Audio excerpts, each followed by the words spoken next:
Hello everyone, ये है part 2 हमारे चैप्टर 1 का शंकर आईएएस के। इसमें हम लोग इकोटोन के बारे में पढ़ेंगे। तो पहले थोड़ा सा रिवाइज कर लेते हैं। इकोलॉजी, काफ़ी ज़्यादा कन्फ्यूजन होता है लोगों को इकोलॉजी, एनवायरनमेंट और इकोसिस्टम में।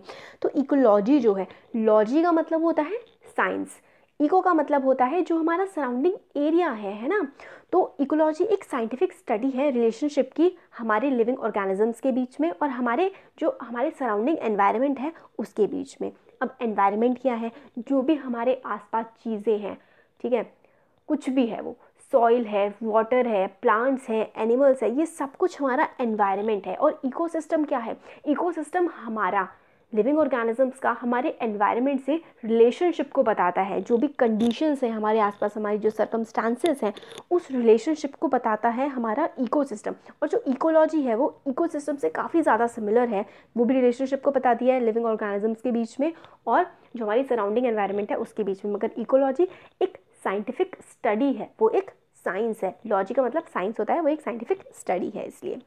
ठीक है, अब हम आगे देखते हैं इकोटोन को। तो इकोटोन जो है वो एक ऐसा जंक्शन है दो अलग डाइवर्स इकोसिस्टम्स के बीच में। मतलब जैसे कि टेरेस्ट्रियल इकोसिस्टम है एक तरफ, देखिए फिगर देखिए, एक तरफ है हमारा लैंड इकोसिस्टम, दूसरी तरफ हमारा आ रहा है एक्वाटिक इकोसिस्टम।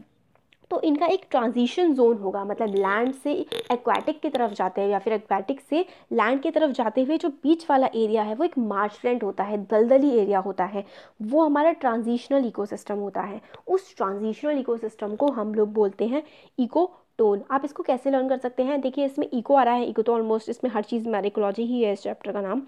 तो इसमें टोन आ रहा है ना, टी, टी से मतलब होता है ट्रांजिशन। और ट्रांजिशन कब होता है? जब हम टेरेस्ट्रियल इकोसिस्टम से एक्वाटिक में जाते हैं, या फिर आप ऐसे देखिए कि हम किसी एक से दूसरे इकोसिस्टम के जब जाते हैं तो बीच में एक ट्रांजिशन का एरिया पड़ता है, एक बीच में एरिया पड़ता है, तो ट्रांजिशन टी और टोन भी टी, तो टी से आप याद कर सकते हैं। तो इकोटोन जो है एक जोन है या फिर जंक्शन है दो डाइवर्स इकोसिस्टम के बीच का। नेचुरल इकोसिस्टम जो होता है वो जैसे हमने देख लिया कि दो टाइप का होता है, एक होता है टेरेस्ट्रियल इकोसिस्टम। हाँ, टेरेस्ट्रियल का मतलब होता है लैंड वाला, जिसमें पानी का रिलेशन नहीं होता है। जैसे कि हमारे जो जंगल होता है, फॉरेस्ट होता है, ग्रासलैंड होता है, हमारा डेजर्ट होता है, ये टेरेस्ट्रियल इकोसिस्टम में आता है। एक्वाटिक इकोसिस्टम जो पानी से रिलेटेड होता है, जैसे कि हमारा फ्रेश वाटर हो गया, सलीन वाटर मतलब खारा पानी, मरीन वाटर जो है वो हमारा जो समुद्र वगैरह वाला जो पानी होता है वो मरीन वाटर में आता है। तो हमने देख लिया इकोटोन क्या होता है, एक ट्रांजिशनल एरिया होता है, ट्रांजिशनल इकोसिस्टम होता है जो लैंड इकोसिस्टम या फिर एक्वाटिक इकोसिस्टम या फिर दो इकोसिस्टम के बीच का एरिया जो होता है उसको हम बोलते हैं इकोटोन। अब कुछ करेक्टरिस्टिक्स है, काफ़ी इंपॉर्टेंट है इकोसिस्टम की करेक्टरिस्टिक्स, एमसीक्यूज में काफ़ी पूछी जाती हैं। ये क्या होता है? एक नैरो जोन होता है, बहुत ज़्यादा बड़ा नहीं होता है इकोटोन, काफ़ी ज़्यादा नैरो, काफ़ी ज़्यादा पतला जोन होता है। और जोन ऑफ टेंशन होता है, जोन ऑफ टेंशन इसलिए होता है क्योंकि करेक्टर्स चेंज हो रहे हैं, जहाँ पे बहुत ज़्यादा खींचातानी है। दोनों टाइप के स्पीशीज़ आपको यहाँ पे मिल जाएंगे। मान लीजिए टेरेस्ट्रियल से अगर आप एक्वाटिक में जा रहे हैं तो आपको टेरेस्ट्रियल वाले भी मिल जाएंगे, एक्वाटिक वाले भी एनिमल्स मिल जाएंगे, प्लांट्स भी इस टाइप के मिल जाएंगे। तो एक जोन ऑफ टेंशन होता है और इसमें प्रोग्रेसिव इंक्रीज दिखता है स्पीशीज़ कंपोजिशन में। मतलब इसमें काफ़ी ज़्यादा डाइवर्स स्पीशीज़ होते हैं जो इकोटोन वाला एरिया होता है।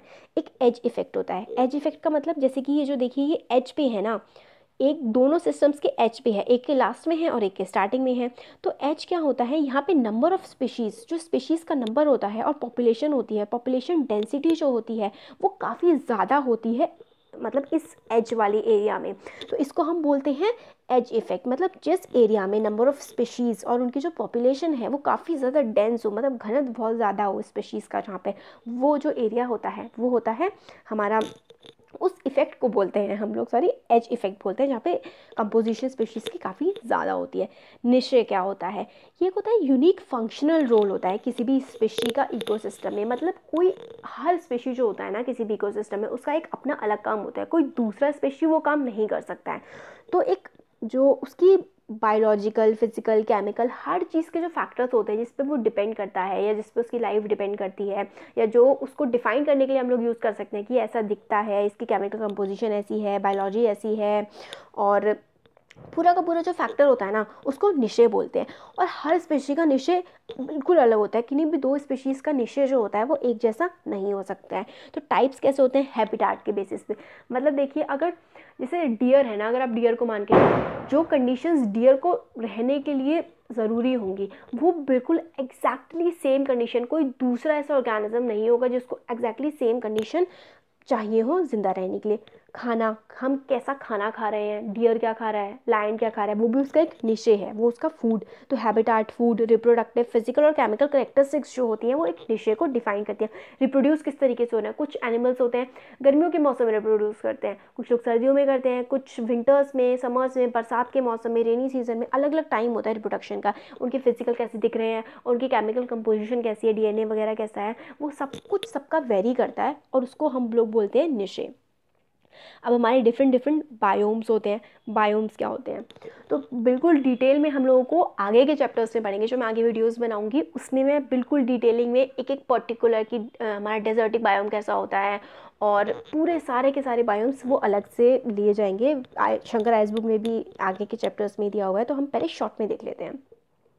तो टेरेस्ट्रियल पार्ट जो होता है बायोस्फेयर का, अब पहले देखते हैं कि बायोस्फेयर क्या है। आगे मैंने समझाया हुआ है, पहले अभी यहाँ पे छोटा सा समझा देती हूँ। जो एक जोन है ना जहाँ पे तीनों, जैसे कि हाइड्रोस्फेयर, एटमॉस्फेयर और ट्रोपोस्फेयर, मतलब सारे के सारे एक जोन ऐसा है बायोस्फेयर जहाँ पे हमारी लाइफ एग्जिस्ट कर सकती है। वो जो जोन होता है ना, वो हमारा जोन, उसको हम बायोस्फेयर बोलते हैं। एटमॉस्फेयर, लिथोस्फेयर, हाइड्रोस्फेयर, जहाँ पर ये तीनों के तीनों मिलते हैं आके, वो वाला जोन होता है हमारा बायोस्फेयर। तो ये हमारा जो बायोम है ये टेरेस्ट्रियल पार्ट के लिए हम लोग डिफाइन करते हैं, एक्वेटिक पार्ट के लिए नहीं डिफाइन करते हैं। और इसको हम कैसे कैसे डिवाइड कर सकते हैं, किस किस करेक्टर्स पे। एक होता है क्लाइमेट, वेजिटेशन, एनिमल लाइफ और सॉइल टाइप। क्लाइमेट मतलब कैसा टेम्परेचर है, और गर्मी है ज़्यादा, सर्दी ज़्यादा होती है, बारिश ज़्यादा पड़ती है, उस बेसिस पे। वेजिटेशन कैसे है, प्लांट्स कैसे उग रहे हैं वहाँ पे, एनिमल्स कौन कौन से टाइप के रहते हैं, वहाँ की मिट्टी कैसी है। तो और ये आगे ये भी कहते हैं कि दो जो बायोम्स होते हैं, कोई भी दो बायोम्स बिल्कुल सेम नहीं होते हैं, और स्पेशली जो क्लाइमेटिक बाउंड्रीज है ना, उससे हम लोगों ने बायोम्स को डिवाइड किया हुआ है। तो देखिए ये जो फिगर है, ऊपर जो है सबसे ज़्यादा वो ठंडा है, कोल्ड है, नीचे सबसे ज़्यादा गर्म है, और एक तरफ ड्राई है, बारिश कम पड़ती है, एक तरफ वेट है, बारिश काफ़ी ज़्यादा पड़ती है। तो सबसे ऊपर जो हमारे पोलर एरिया है बहुत ज़्यादा ठंडा होता है, पोलर से कम होता है ठंडा टुंड्रा में। फिर उसके बाद बुरियल फॉरेस्ट होते हैं। फिर हमारे काफ़ी सारे डिवीजन है, कोल्ड से वार्म की तरफ आता जाता है, तो हमारे कोल्ड डेजर्ट आ जाते हैं, और क्योंकि ड्राई वाला एरिया है यहाँ पे इधर, और यहाँ पे फिर हमारे वार्म डेजर्ट्स आ जाते हैं। फिर प्रेरी और फिर टेम्परेट डेजर्ट। प्रेरीज जो होती हैं वो ग्रासलैंड्स हैं हमारे, प्रेरीज पाई जाती हैं नॉर्थ अमेरिका में। और कोल्ड डेजर्ट जैसे कि हमारा लद्दाख एरिया है, वार्म डेजर्ट हमारा थार डेजर्ट जो है, ट्रॉपिकल ग्रासलैंड। ट्रॉपिकल एरियाज़ वो होते हैं जैसे कि ट्रॉपिक ऑफ इक्वेटर से जब अगर हम लोग 23.5 डिग्री नॉर्थ की तरफ जाएंगे या फिर 23.5 डिग्री साउथ की तरफ जाएंगे, तो हमारा एरिया जो होता है वो ट्रॉपिकल एरिया होता है। तो ट्रॉपिकल एरिया में जो ग्रासलैंड उगता है वो होता है हमारा ट्रॉपिकल ग्रासलैंड। ये पूरा का पूरा सारे के सारे बायोम्स हम आगे की वीडियोस में देखेंगे। सवाना हमारे अफ्रीका में मिलता है, और ट्रॉपिकल डेसिडुअस फॉरेस्ट, इंडिया का काफ़ी ज़्यादा जो फॉरेस्ट एरिया है वो ट्रॉपिकल डेसिडुअस फॉरेस्ट एरिया है, जो मध्य प्रदेश में ना बहुत ज़्यादा बारिश होती है ना बहुत कम बारिश होती है, नॉर्मल सी बारिश होती है, पत्ते वत्ते भी झड़ते हैं, तो वो ट्रॉपिकल डेसिडुअस होता है। और टेम्परेट डेसिडुअस होता है जहाँ पे टेम्परेचर थोड़ा मतलब वो होता है, ठंडा होता है, वो टेम्परेट डेसिडुअस फॉरेस्ट में आते हैं। ट्रॉपिकल रेन फॉरेस्ट जो हमारे अगर इंडिया में देखें तो Andaman and Nicobar north east में मिलता है, और ब्राज़ील का एरिया, अमेज़ॉन जो रिवर एरिया है, पूरा जो बेसिन बनती है वो भी ट्रॉपिकल रेन फॉरेस्ट है, वहाँ पे काफ़ी ज़्यादा बारिश पड़ती है। अब हम ये पूरा का पूरा बायोम आगे की वीडियोस में देखेंगे। एक्वेटिक जोन्स कैसे होते हैं, एक्वेटिक मतलब पानी से रिलेटेड वाटर एरियाज होते हैं, और major differences between various aquatic zones are due to different जो एक्वेटिक पानी से रिलेटेड एरियाज़ होते हैं, उनमें जो डिफरेंसेस आते हैं वो सैलिनिटी, मतलब उसमें कितनी ज़्यादा सॉल्ट कंटेंट है, नमक कितना है, उसके वेरिएशन पे भी हम लोग डिवाइड करते हैं उसको।